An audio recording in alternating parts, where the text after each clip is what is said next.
case of a 10-year-old boy mauled by a pit bull in St. Augustine. Rescuers rushed the boy to the hospital just before noon today. He was at this home along Old Moultrie Road, that is, when this dog attacked, leaving him with serious injuries. Channel 4's Adam Landau is live right now to tell us how that boy is doing now. Adam?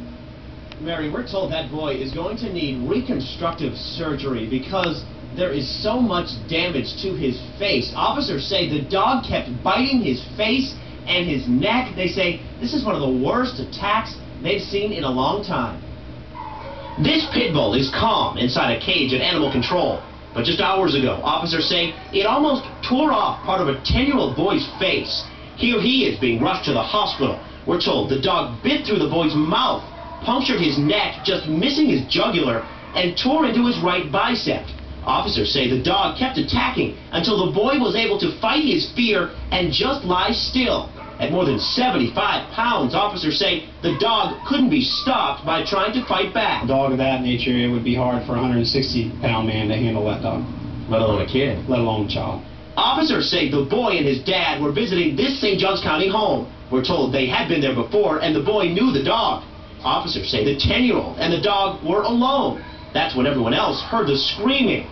Animal Control officers aren't sure how long the attack lasted. They say maulings like this are very uncommon. We get dog bites weekly. To have actually a mauling is pretty rare. I mean, normally you get a bite and release, which is the dog's way of saying get away from me.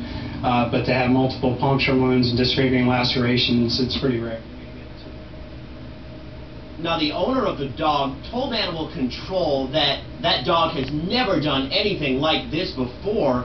He tells Animal Control he wants the dog back, but by law, Animal Control will have to hold on to the dog for 10 days, do an investigation, then they will decide where the dog goes, whether it goes home or whether it has to be put down. But again, that 10-year-old boy in bad shape tonight. Live in St. Johns County, I'm Adam Landau, Channel 4, the local station. Adam, you mentioned that the boy was alone with the dog. Did authorities say if they know how this was provoked, if the dog was provoked, if the boy had done something, maybe there was food around?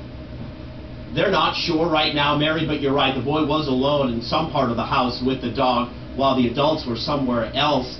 We're told, again, that the owner tells Animal Control the dog has never done this before. It's a young dog between the ages of 1 and 3, we're told. But right now, officers don't really know what happened because the only one that was in that room, of course, is the boy, and he has so much damage to his face, and he is still so hysterical, as you can imagine. It's been hard for them to even talk to him, Mary.